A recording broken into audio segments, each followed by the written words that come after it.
Hey everyone, welcome back to our channel. We're the Dawnties. My name is Rochelle. Who am I? Favorite Donna. What was that? You heard me. I didn't even mumble it. I'm your favorite Donna. And yours. In today's video, we're going to be discussing our top 5 favorite books we read in 2022. So I know we haven't done a book video in quite a while, and we didn't even do like our favorite reads of November and December like we typically do because life was crazy. But we decided to do our top 5 of the entire year. And with as much as we read, this was very hard for both of us. She read 3 times more than I did, though. Yeah, I did. But we're going to do our best to share with you our favorite books, letting you know what genres they are, because I'm surprised by my top 3 genres. I'm not. I'm very surprised.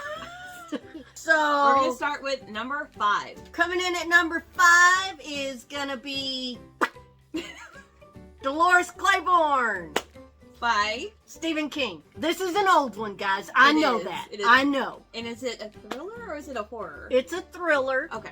But it was the first time I had ever read it. I had been out of reading for many, many years. Right. And I think what really made this one of my top 5 was because of the audiobook that I listened while I read it. Now, this is one that I do plan on reading from him. I've only read one Stephen King so far, and I really do want to read this one. It was really good. It's about this lady that lives on an island, and she is like a housekeeper for this old lady, and stuff happens. You should read it. You should read it. Is there murder?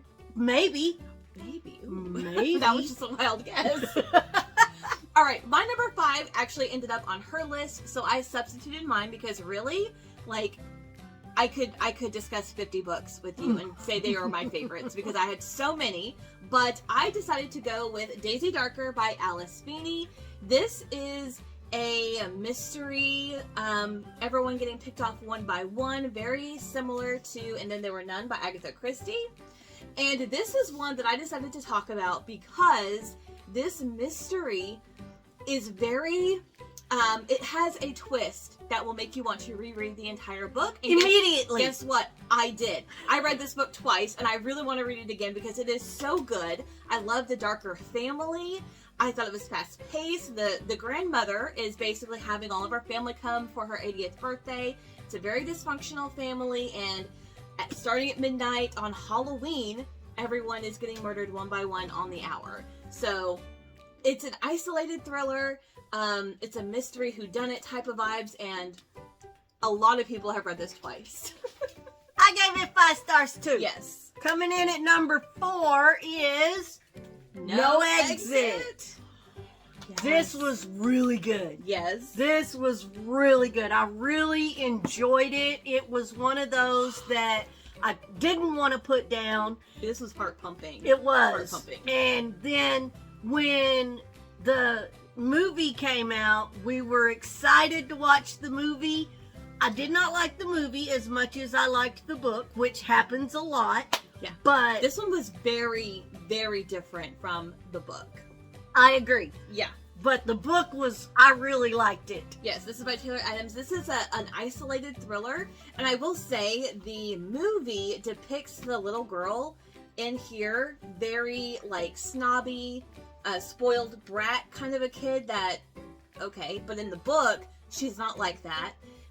In the book, our main character that we're following is leaving school to go help with a situation with her mom back at home, and she gets stuck in a snowstorm, where the movie, she, like, escapes a mental health facility type of thing. She's not leaving school. So, I don't know, there were just a lot of things with the movie that they changed when they didn't have to. Yeah, they didn't have to. They could have kept it more like the book, I thought. Yeah. But I enjoyed both of them. I just enjoyed the book much more. Absolutely.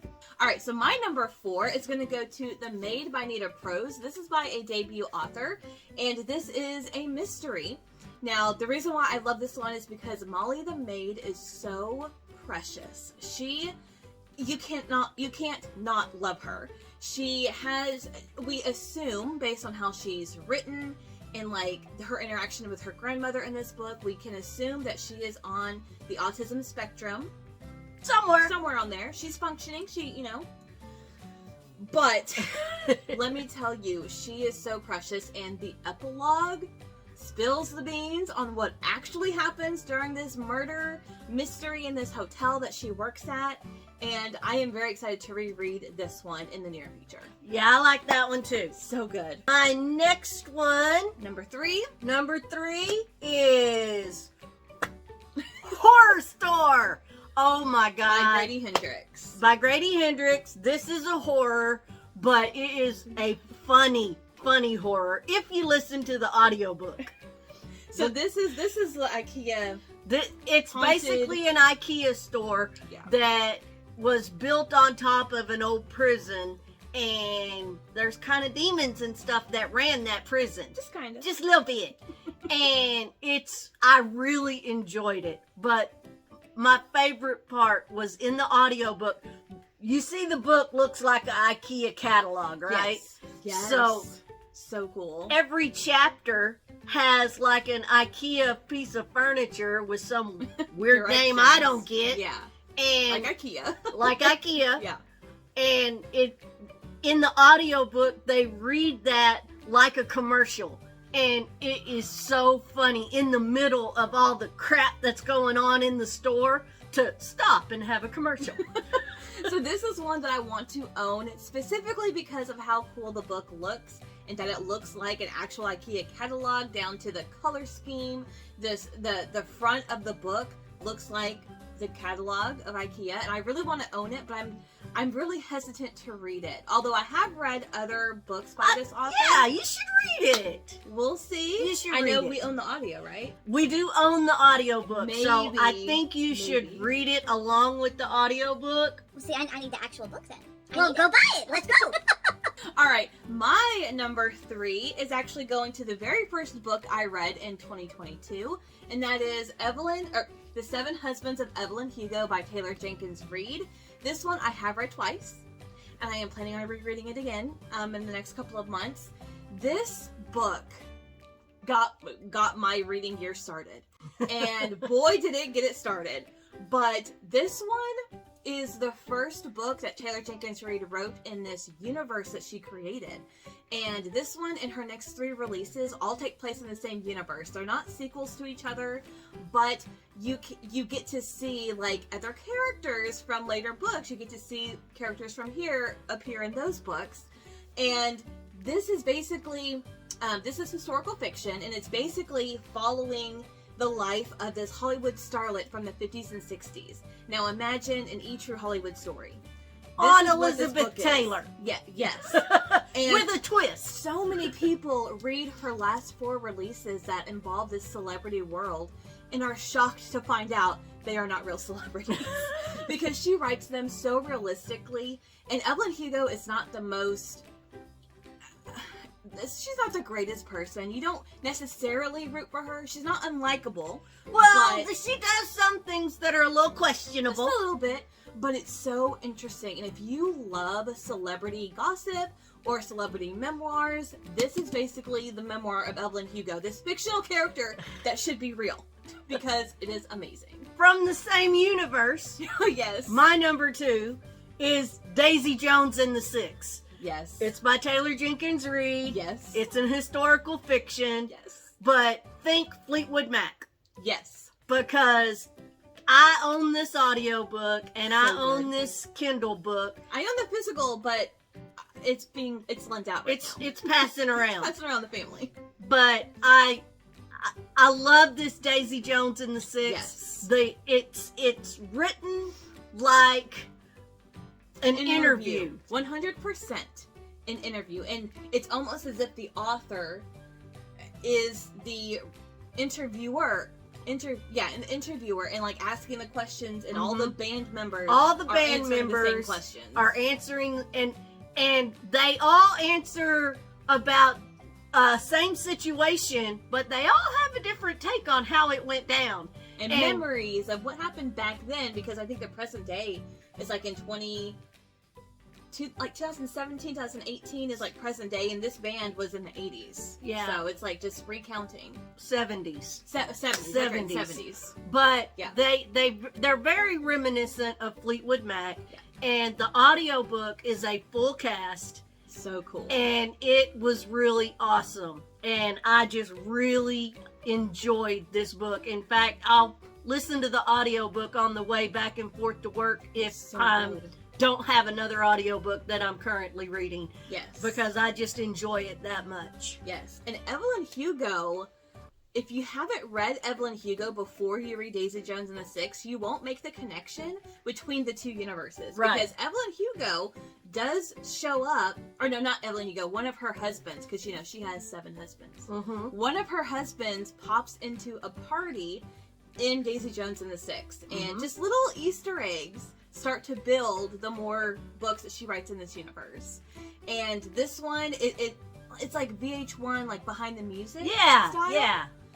It's so good. I really So like good. that one. So that was my number 2. All right, my number 2 and number 1 could be interchangeable for me. They are both amazing books from 2 totally different genres, but I'm going to say, for the sake of this video, number 2 is science fiction, and it is Project Hail Mary by Andy Weir. Yeah, that was a good one. It almost made my list. This one, like, I still think about it. And we actually bought the audio during Audible's sale that happened in the fall. And I am planning on rereading it because it is incredible. So the first time I read it physically. And you basically follow this guy who wakes up in outer space on a ship with 2 dead bodies. And he has no memory of how he got there or what he's doing there. He's not an astronaut. Like, as his memories come back, you see flashbacks of what happened on Earth that led up to him arriving in space. And surviving this trip and then trying to figure out what his actual mission is, which is a Hail Mary to save Earth. And along the way, you get to see characters from Earth that he worked with. One that I absolutely loved, even though she was... wow. She was a lot, but I absolutely loved her. And then while he's in outer space, he comes across another character that you just can't help but love. And you get to see their interactions. Now, this is a long book. It's very long, but it is so worth it. And I am planning on rereading it. So I highly recommend it if you just want... if you want to try a different genre, maybe one that you don't read from a lot or never read from before, I would recommend this one for science fiction. So, my favorite book of the year, which is surprising for me, you guys. I'm very surprised at this. Was a mystery by Megan Collins, and it's The Family Plot. And the reason I enjoyed this book so much is because the kids were raised on true crime and serial 100%. killers and stuff like that. Their mother would act out murders for them. She homeschooled them, and they're named after famous either victims or parts of serial killers. Like one of the sisters' name is Tate from Sharon Tate, the murders. So I like the main character is Dahlia, the Black Dahlia. I really love true crime. I listen to podcasts every night to fall asleep. Yes. So that aspect of it really had me intrigued. Yes. And basically this family that was raised on true crime finds themselves in the middle of a true crime. Yes. And I really, really liked this one. It was good, but if you think you know someone who's obsessed with true crime, this family just takes it, like, way above that. Oh, yeah. It was really good. I enjoyed it, but I had a lot of others I liked more. No, I really liked this one. My number 1 favorite book of the year is another historical fiction, and it is another debut author, and it is Lessons in Chemistry by Bonnie Garmis. This is, if you imagine, if you know The Big Bang Theory, or if you have seen an episode or 2 or whatever, this main character, Elizabeth, is basically a female Sheldon. And she is wicked smart. This takes place in the 50s, and she is in a male-dominated world. I love this book because it's so wholesome. There's a great found family in here, and just seeing her interact with the people around her, and her daughter, and her dog, and her not husband, but boy toy, I guess. I love books. Well, you know, during that time, it was taboo to have a child out of wedlock, which is what she does, and she ends up getting fired because she's not married and she's pregnant.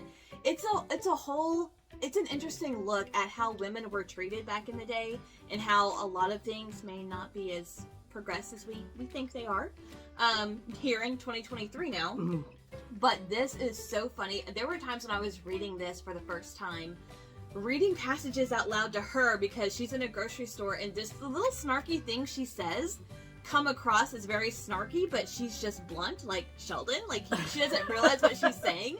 And it's so funny. It's so great. It's so heartwarming. I had my mom read this and my little sister, and they both loved it. And I just bought the audiobook. I am planning on rereading it this month. And maybe now you'll read it because it is so good. It's female Sheldon. It's the only one of her top 5 books that I have not read. I know. But it's one of them love books. No, it's not. These others not love books. The Seven Husbands of Evelyn Hugo is a historical romance. This is straight up historical fiction. There's a little bit of romance because she has a kid, but that does not last long. This is all about her, and she's a chemist, and she ends up with her own reality cooking show, which is crazy how it gets there. And it's so funny how she creates this show and like takes it in a whole different direction from what the studio wants. It's just all around great, and it is so funny. I ain't making any promises, y'all. I think you should read it because it's beautiful. It's such a great book. I love it. Okay, so those were our top 5 favorite books that we read in the year 2022, which again was very difficult to narrow down. I think I posted 30 books on my Instagram of like my top favorites of the year, as well as like books that I read from the library that were my favorites that I didn't do none of that. No, she just reads and moves on. But I'm like, I gotta know which ones I loved, because I can recommend them to family members especially, but I mean to you guys too. So if you want to see more, check us out on Instagram or check me out on Instagram. Both of our Goodreads are also going to be listed down below if you want to follow us and see in real time what we're reading, what we rate things, and maybe you'll find some new ones that you can try out for yourself. I don't give no comments when I rate stuff on Goodreads. I just give it the stars and move on. So, I mean, if I say something, there's only 2 times all year last year that I actually left a comment. And it was Dolores Claiborne and No Exit. Oh, wow. I didn't even know that. Yeah. So, the rest of the time, I just leave stars, y'all. So, I'm pretty boring on Goodreads. But, hey, you'll know what I'm doing. Reading and what we like. But leave a comment down below. Let us know what your favorite book of the year was last year. I wish I could, like, go through all of my favorites because there are so many, and they're all from different genres. Yours are mainly mystery, thriller, horror, as far as what you read. You very rarely read outside of those genres. Correct, except for Taylor Jenkins Reid. I've read almost all of her books, and everything else is horror, fiction, thriller, mystery. Yeah, that's it. That's what I like. Yeah. And that's good to know what you like. Yep. I'm still branching out. I just got into manga. I do want to read more sci-fi, but I'm a little intimidated because Project Hail Mary, that's a high bar to set. So, but that's going to do it for us today. Thank you guys so much for watching, and we'll see you in our next video. Bye.